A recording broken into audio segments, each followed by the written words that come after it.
Hello, and welcome to Arctic Connections, a podcast of the Ted Stevens Center for Arctic Security Studies. We are pleased to welcome Ms. Sara Cohen, who serves as the Deputy Head of Mission, Foreign Policy and National Security at the Embassy of Canada to the United States in Washington, D.C. So my name is Kathryn Friedman, and I serve as a distinguished professor and as the North American Arctic Policy Advisor at the Ted Stevens Center for Arctic Security Studies. I am thrilled to be here today with Ms. Sara Cohen, who serves as the Deputy Head of Mission for Foreign Policy and National Security at the Embassy of Canada to the United States in Washington, D.C.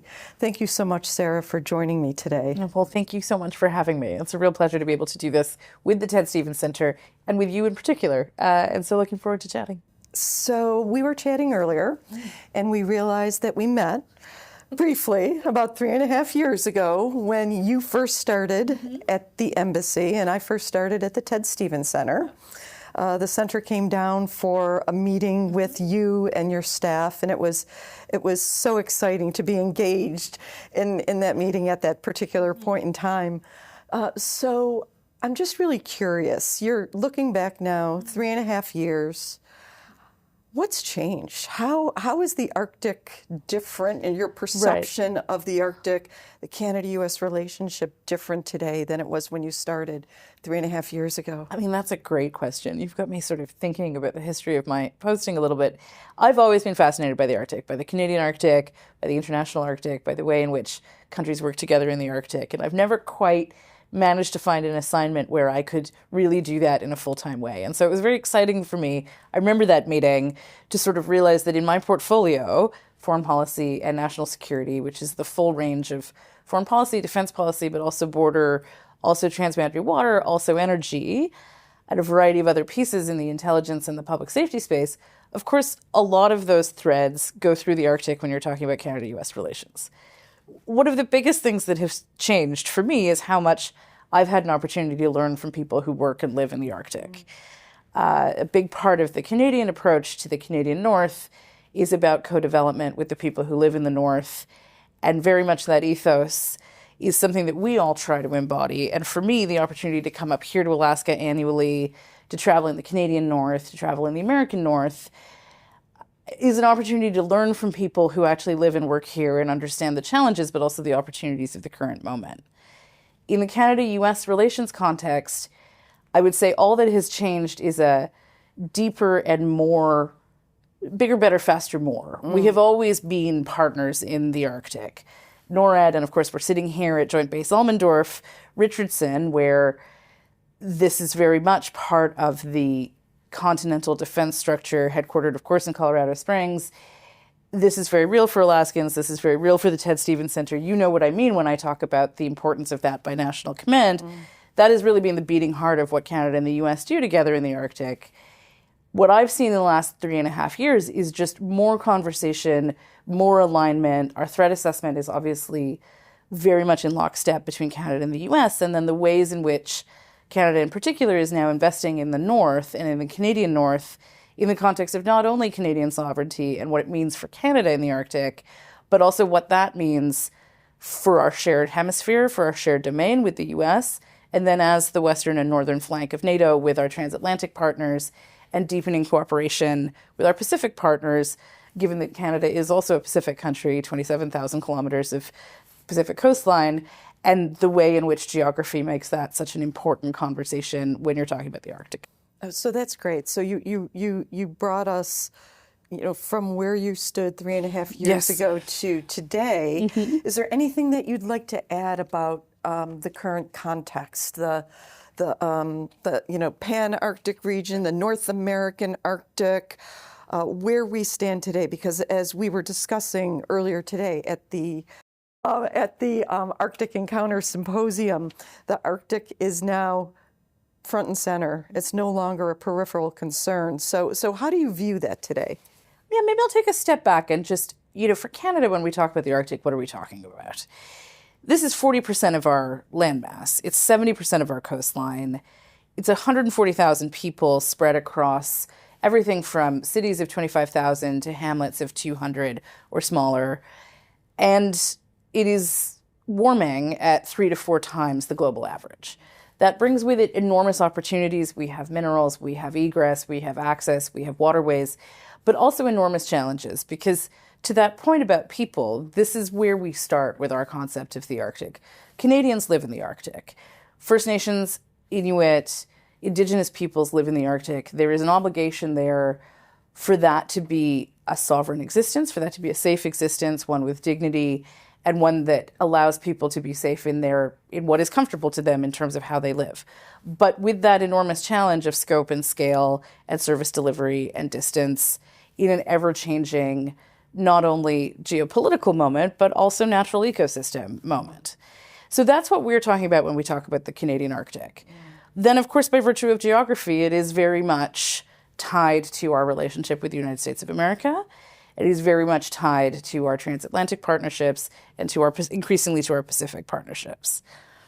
And so what you've seen in Canada in the last, I would say, 5 to 6 years, but very much on a turbocharge almost now, is an increased focus in what does that mean and what do we need to do in order to fulfill those obligations, which are domestic, which are very much about sovereignty, but then also, and national sovereignty, but also about our cooperation with all allies, the US and our European partners.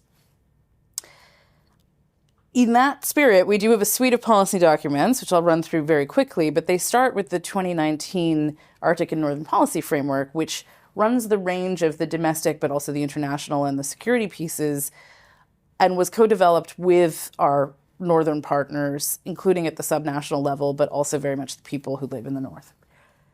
And that provides directionality for what needs to be an integrated and holistic strategy in the north. You sort of move forward from there. In 2022, I mentioned NORAD earlier, and of course, here we are sitting on a NORAD base. The joint modernization plan that we entered into with the US, this is a binational command that has existed since 1958, we modernized with the times, came with an announcement of a great deal of money from the Canadian side, close to $40 billion. And that is very much a stitched up plan where Canada and the US together have determined how we're going to meet current threats in the existing binational command.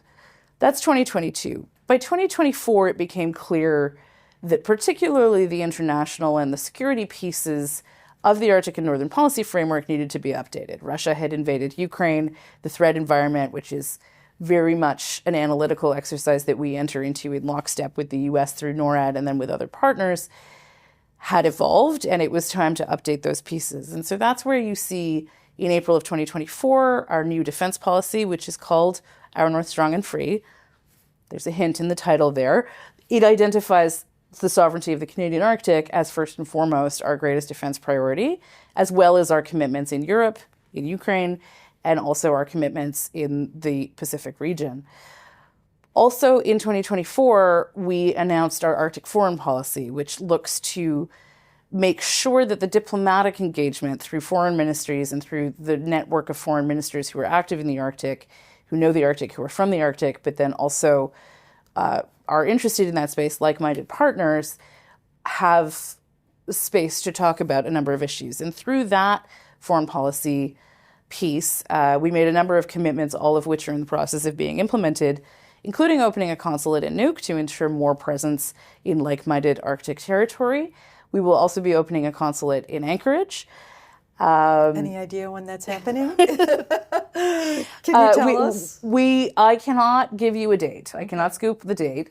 But we are very much advancing in the process of being able to open in Anchorage. Awesome. Because the Canada-US Arctic conversation is so important, because the Canada-Alaska relationship is so important, and having increased presence in a place like Anchorage is very much part of that endeavor.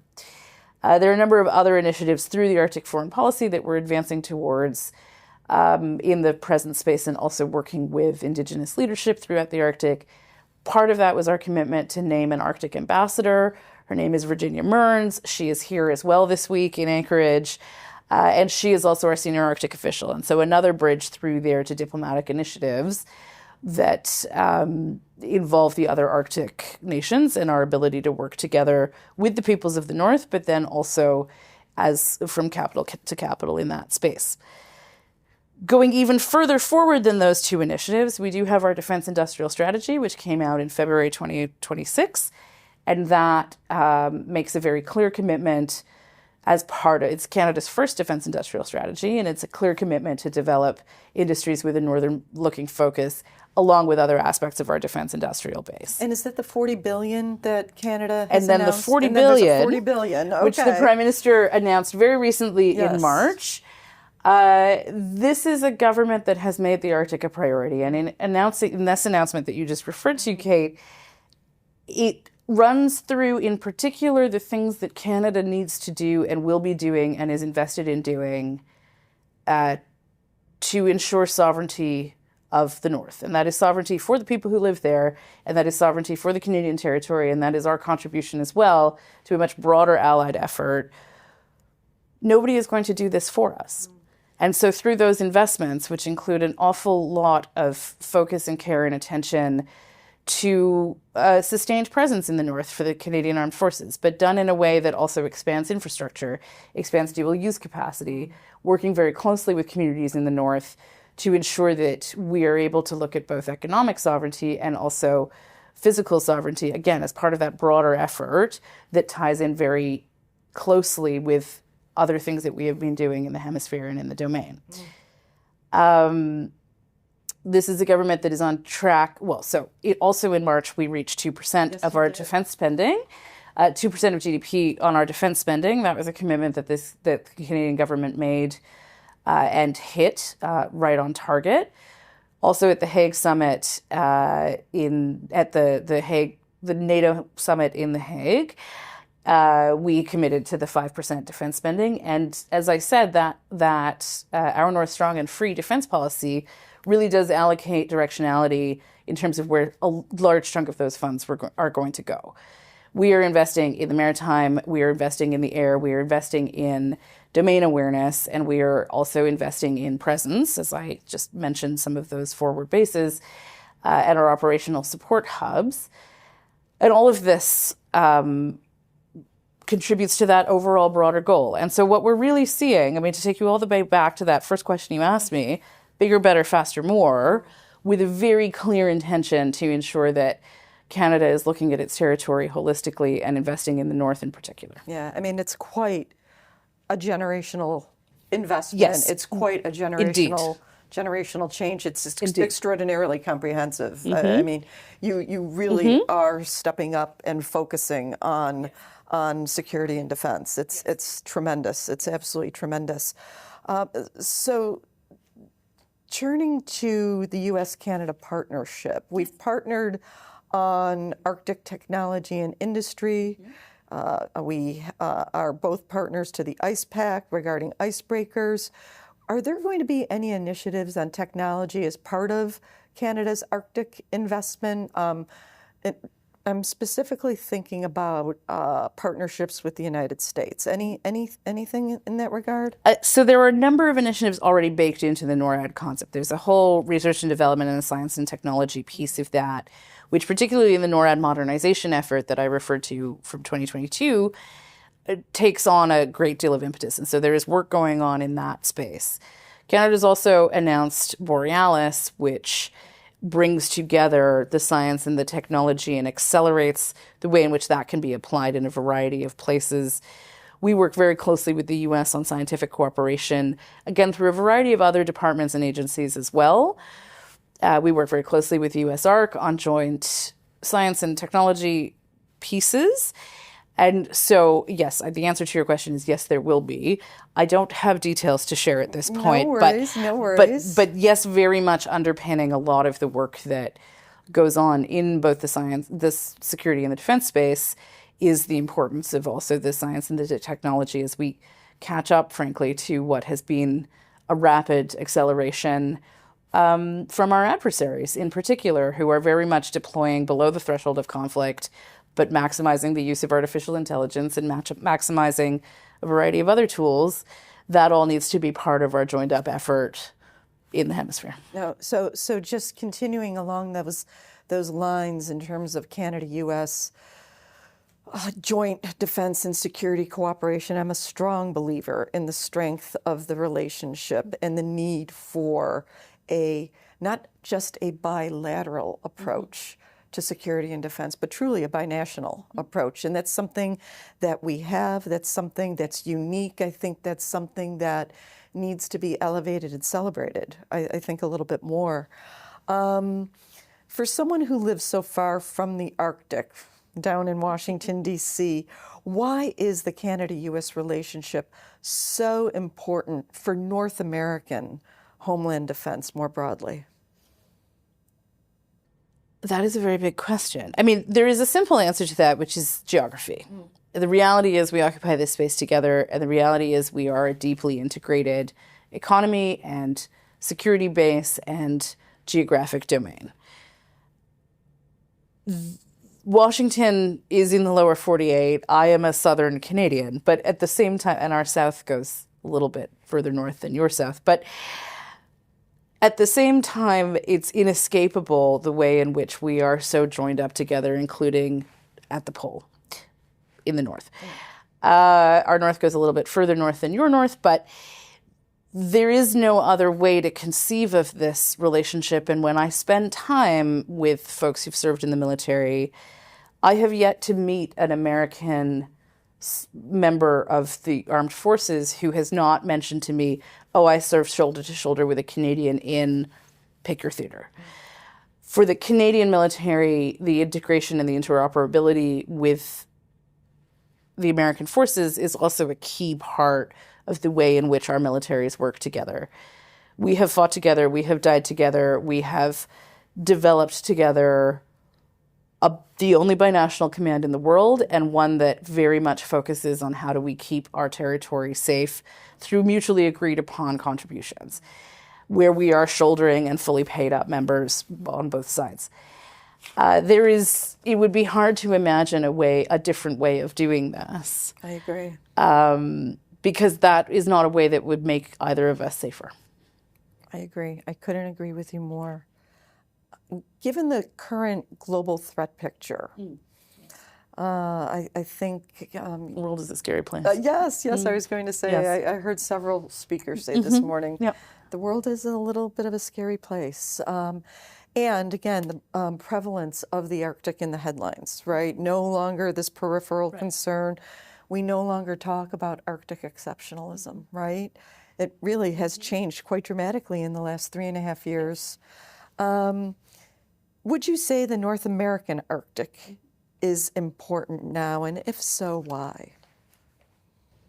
So, I mean, I will go back maybe to something that I said at the beginning. The North American Arctic is Canada and is the U.S. And so, yes, it is important because it is our territory and it is our homeland and it is where our people live. And so it has never not been important. But the current moment, as people come to understand the way in which the world is changing, the way in which that threat picture, which has existed for a long time and where there's been maximum alignment. I've come to these conferences for the last 4 years, and we've been talking about the increased militarization on the Russian side. We've been talking about increased collaboration between the PRC and Russia and what that means for our ability to maintain sovereignty of a variety of resources and also land mass, and what we need to be aware of as that collaboration continues.